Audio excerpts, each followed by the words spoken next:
enquanto você dormia. O presidente da Ucrânia, Volodymyr Zelensky, praticamente anunciou a preparação para as eleições na Ucrânia e deu início à campanha eleitoral.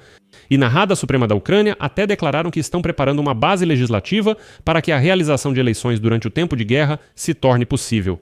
Volodymyr Zelensky, em resposta à forte crítica de Donald Trump, que claramente foi inspirada pelo Kremlin, declara abertamente que está pronto para realizar as eleições presidenciais até mesmo hoje. Mas então que os Estados Unidos da América garantam a segurança da Ucrânia contra os bombardeios russos. E agora? Alguns especialistas acham que é hora de se preparar para eleições difíceis, enquanto outros acreditam que Zelensky só quer tirar a vantagem de Trump e dificultar a situação do presidente dos Estados Unidos da América. Curiosamente, os russos, que gritavam tão alto sobre a ilegitimidade de Volodymyr, declararam que a Ucrânia não pode realizar eleições agora, que isso seria ilegal, que é manipulação e assim por diante. Por isso, proponho que neste episódio analisemos se a Ucrânia se aproximou das eleições presidenciais e como entender a declaração de Volodymyr Zelensky sobre estar pronto para a campanha. Meu nome é Alexei Pesci, vamos discutir esse tema juntos, mas antes de começarmos, peço que você se inscreva neste canal, deixe um like, escreva um comentário detalhado neste episódio e siga meu canal no Telegram Pesci News. O link está na descrição deste vídeo. Lá publicamos notícias em tempo real assim que chegam. O presidente ucraniano Volodymyr Zelensky comentou as exigências de Donald Trump sobre eleições na Ucrânia. Ele afirmou diretamente que os parceiros ocidentais falam publicamente sobre a necessidade de eleições não pela primeira vez, e por isso chegou a hora de realizar essas eleições. Citação: "Eu não quero que a Ucrânia tenha uma posição fraca para que alguém possa usar a ausência de eleições como algum argumento contra a Ucrânia.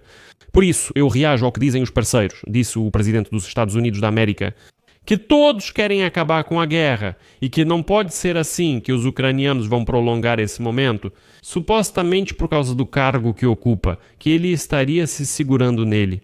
Por isso, sem dúvida, apoio eleições futuras."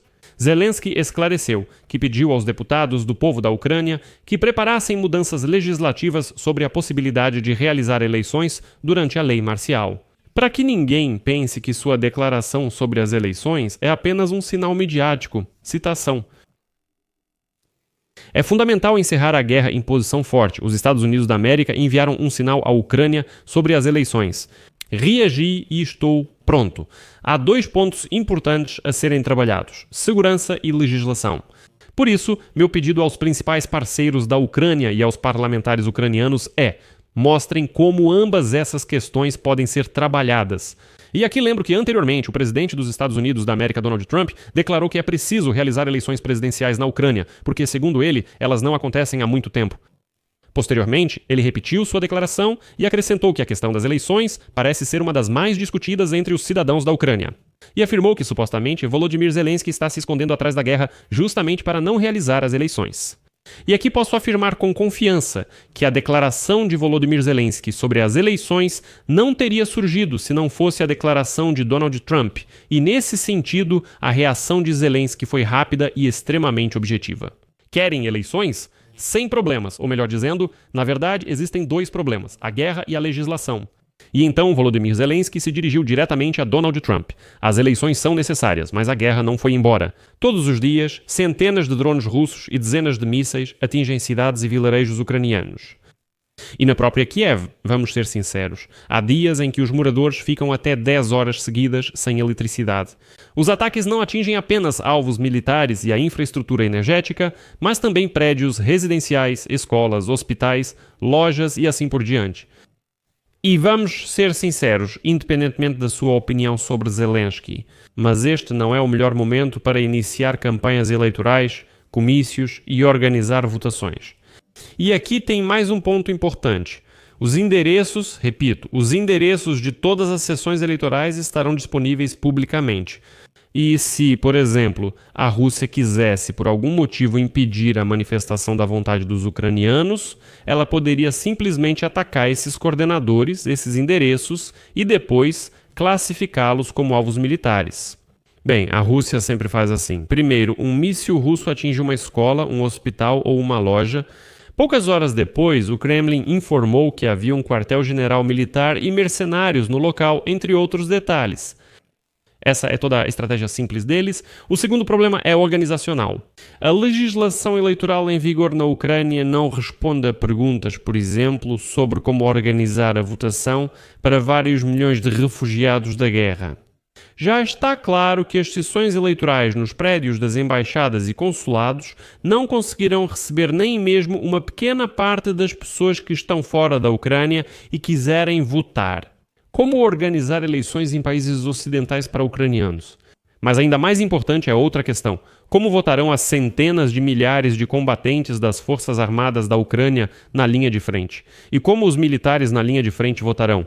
De acordo com a legislação, podem se tornar candidatos à presidência e conduzir uma campanha eleitoral. Como? E eles têm esse direito. Eles têm o direito não só de votar, mas também de serem eleitos. Mas como fazer isso? Bem, existe um problema muito comum. Dinheiro para essas eleições. Eleições não são um prazer barato. Considerando todos esses problemas, por que Zelensky afirmou estar pronto para realizar eleições em breve? Aqui começa o mais interessante. Vladimir Zelensky está blefando com Donald Trump. Existem dois problemas que discutimos acima, e agora Zelensky diz que a solução para o segundo problema Kiev assume para si, Zelensky. Realmente não há proibição de realizar eleições presidenciais durante a guerra na Constituição da Ucrânia, por isso vale a pena cancelar a proibição legal de campanha eleitoral durante a lei marcial. Ou seja, as eleições podem ocorrer, mas a campanha e a propaganda não podem ser definidas por lei. Questões relacionadas à votação em um período especial são uma tarefa nada trivial, mas, se for realmente necessário, é possível de ser realizada. E Zelensky já deu instruções à Rada Suprema para desenvolver todos os mecanismos legais. Por isso ele diz, há dois problemas. Um nós assumimos e vamos resolver, mas o primeiro ainda é a guerra. E, na verdade, essa é exatamente a principal razão pela qual as eleições não estão sendo realizadas. Zelensky fala a Trump, se querem as eleições e não somos contra, então nos ajudem a realizá-las.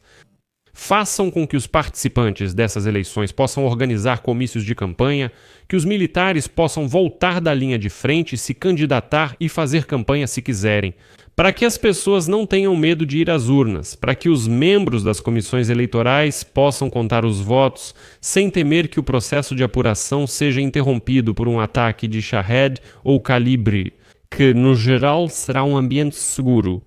As eleições podem ocorrer após o início de uma trégua longa, exatamente como a Ucrânia exige nas negociações de paz. A Ucrânia há muito tempo diz, estamos prontos para um cessar-fogo. Depois qualquer negociação, primeiro o cessar-fogo, a trégua, e depois discutimos tudo, realizamos as eleições, continuamos discutindo acordos de paz e assim por diante. Mas Putin não quer isso, e agora a bola está claramente do lado do Trump. E deixe-me apresentar um argumento irrefutável de por que o próprio Donald Trump não vai querer eleições na Ucrânia. A questão é que Zelensky pode dizer agora mesmo que só realizará eleições se os Estados Unidos enviarem observadores americanos para cada sessão eleitoral em toda a Ucrânia. Para que Donald Trump tenha certeza de que as eleições foram justas, mas aí fica a questão. Será que Trump vai arriscar a vida de americanos? Acho que não, então vou resumir com uma declaração sobre as eleições. Zelensky passou a responsabilidade para Washington e mostrou não temer as eleições. Além disso, na minha opinião, no momento, ninguém além de Zelensky, felizmente ou infelizmente, tem chances de realizar rapidamente uma campanha eleitoral forte na Ucrânia. Bem, é impossível, se não acredita, vamos refletir sobre isso. Em condições de lei marcial, existem restrições à liberdade de reuniões e manifestações. Há restrição à liberdade de expressão, objetivamente, a toque de recolher e outras coisas, e assim por diante. Como numa situação dessas um candidato pode lançar candidatura, fazer campanha e comícios? Não tem como, em tempo de guerra não se faz campanha normal. Por isso nos resta escolher entre Zelensky, Poroshenko e outros, ou seja, quem já está no poder será favorecido, tornando difícil chamar essas eleições de justas, já que nenhum militar poderá se candidatar e fazer campanha normalmente. O curioso é que no Kremlin realmente temeram essas eleições na Ucrânia, mesmo sendo apenas potenciais. Hoje, a porta-voz do Ministério das Relações Exteriores da Rússia, Mashka Zakharova, disse que Zelensky não precisa de eleições tradicionais. Zelensky precisa de eleições de si mesmo. Ela afirma que as eleições na Ucrânia agora são impossíveis, por falta de candidatos. Engraçado como até ontem os russos desleixados gritavam que Zelensky era ilegítimo porque ele não realiza eleições. E já hoje, quando Zelensky diz sim, ok, vamos realizar as eleições, esses mesmos russos dizem que não precisa de eleições, porque agora as eleições são ilegítimas e assim por diante. Aqui vou colocar reticências. Sua opinião, suas conclusões, escreva nos comentários abaixo deste episódio, inscreva-se no canal e ative o sininho para não perder os novos episódios. Amigos, se vocês acharam este episódio interessante e consideram o meu trabalho necessário e importante, vocês podem apoiar este canal do YouTube financeiramente com qualquer doação ou assinatura paga pelos links e dados fornecidos. Na descrição do vídeo está apoiar o canal de Alexei Pichi. Escolha qualquer formato que for mais conveniente para você. Ficarei grato por qualquer apoio de vocês. É isso, cuidem-se. Tchau a todos.